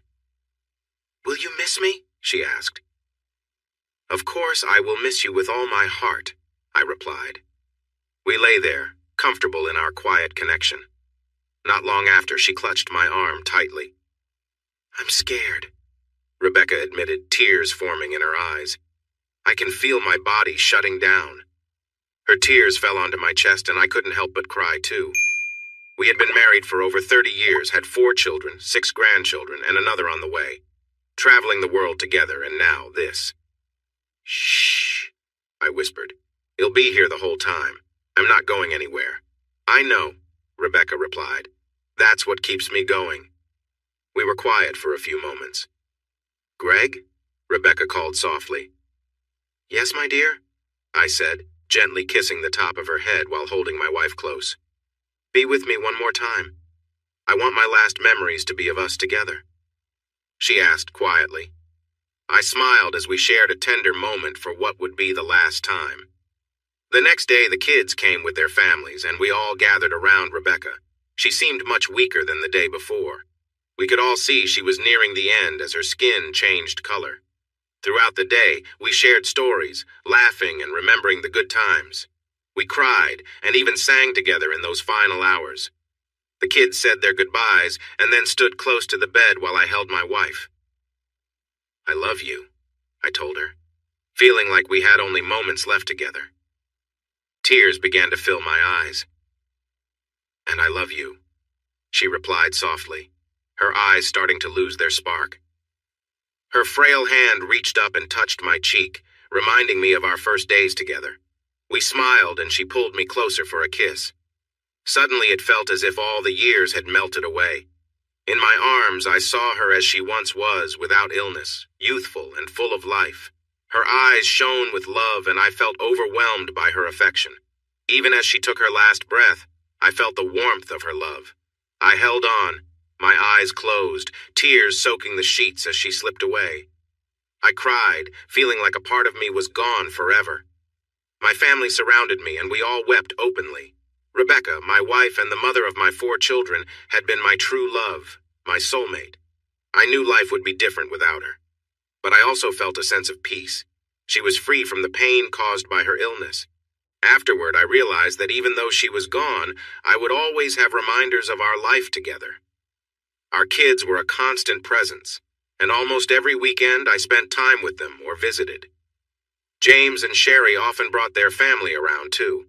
I was never alone. As the months passed, I was grateful for my family and friends. If I felt lonely at night, I had countless photos and videos of our time together, which always brought a smile to my face. They reminded me of the love we shared, and I cherished those memories. Often after my release in previous years, I would imagine her with me, gently kissing me as I fell asleep, happy in our love and knowing we would be together again someday. About 6 months after Rebecca's passing, I was enjoying a coffee on a Saturday morning at our local coffee shop. Suddenly, a shadow crossed over me and stopped. "Gregory?" A voice I had not heard in over 30 years said. "Jillian," I replied, recognizing the older version of the woman I once loved. For some reason, I gestured to the seat across from me. "Care to join me?" I asked. She paused for a moment, then nodded and sat down. As I looked at her, I noticed the lines on her face, the tired look in her eyes, the freckles on her arms, and her thin frame. I hadn't kept up with her life much since that evening on my front porch, but from what I knew, things hadn't been easy for her. "How are you?" I asked casually. "Oh, getting older. The body doesn't work like it used to. Sometimes I think about staying in bed in the morning because it would hurt less," she said. I laughed. I could relate to that. Jillian smiled for a moment, but then her expression turned sad. "I heard that Rebecca passed. I'm sorry, Greg," she said sincerely, which took me by surprise. "Thank you," I replied. "I miss her a lot, but she is always in my heart and on my mind every day," I said, smiling as I remembered the times Rebecca and I sat at this very table. "And," I continued, taking a breath, "the kids never give me a moment's peace. Now that Becca is gone, they are making sure I stay active and take care of myself." Jillian smiled briefly, then her smile faded again. "How about you? Any kids?" I asked, curious. She shook her head and looked down at her coffee with regret. "I never had kids," Jillian said. "I was married 6 times before I realized none of them came close to what I had with the first husband." Her sad smile carried a hint of bitterness. "I really messed things up, didn't I, Greg?" she asked, then raised her hand. "No, I know I did too. I hurt you, and then I spent so much time blaming you for things that went wrong. Every man after him, each marriage, I thought, this is it, but none of them were like you." As I looked at her, I felt a mix of emotions. I had been angry with her for a long time, longer than I should have, but now I saw a broken woman who never experienced a loving relationship. "Jillian," I said, taking a breath. She looked over at me, her eyes holding a hint of hope, just like they did all those years ago. "I think you need to be kinder to yourself. 6 marriages?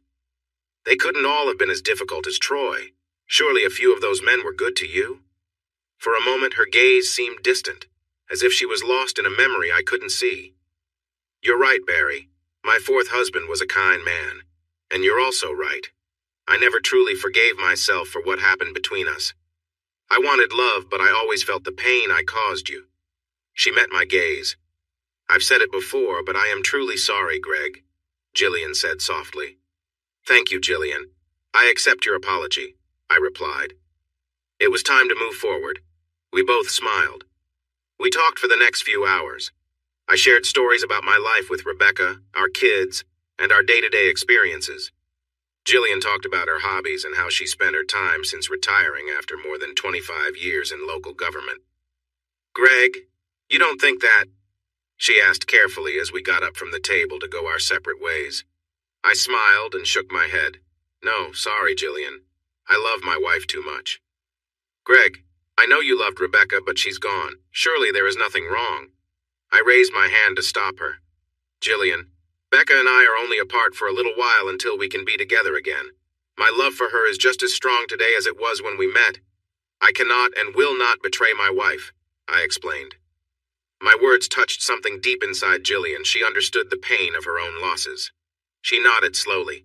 Friends, then? She asked. We'll see, Jillian. We'll see, I replied. Another decade passed before a stroke took me one Saturday afternoon. Sarah and Bridget were with me, and after lunch, I sat down to watch some TV. I was surprised it wasn't painful. My vision blurred and I felt very tired before closing my eyes. The next moment, I felt arms around my waist as I stood beside my body and saw Rebecca holding me. Becca? I asked. It's okay, my love. It's your time, she said gently. What about the kids? I asked. They will be fine, she assured me. You may not have noticed how much you've slowed down lately, but they have. They are ready. I nodded. This is real, isn't it? This isn't just a dream? I asked. She laughed softly, pulling me down for a kiss. If it is, what a lovely way to go. Kissing your wife at the end. I smiled. But no, this is as real as it gets. Look, here come the girls, Rebecca said. For the next hour, we stood together and watched as my family gathered around and shed tears. But I also heard laughter as my children shared stories about Rebecca and me, sharing memories both joyful and sad. As Rebecca and I stood together, our arms wrapped around each other, we felt proud that our family was strong and would be okay in the future, even without us. When the paramedics arrived to take my body away, Rebecca and I took turns hugging and kissing the kids. We knew it would be some time before we saw them again. They couldn't see us, just felt a soft breeze pass by. Come on, sweetheart, Rebecca said, wiping a tear from her cheek. I have a lot to show you. You're going to enjoy it. We have so much love to share. Don't I need to go see God or something? I asked. Well, yes, he's waiting for you. But don't worry, he's nice, she said with a smile. I took a moment to look at Rebecca. She looked just like she did when we first had Sarah. I felt the same too. Wait, is there fun in heaven? I asked. Rebecca smiled back at me. She looked at me with warmth in her eyes, took my hand, and began to lead me somewhere. Come and see, my love, she said, her voice inviting. Come and see. Hey, everyone! Thanks for watching. Don't forget to subscribe and turn on notifications so you won't miss any of the exciting stories we have coming up. What do you think about the characters in this story? Let us know in the comments. We'd love to hear from you.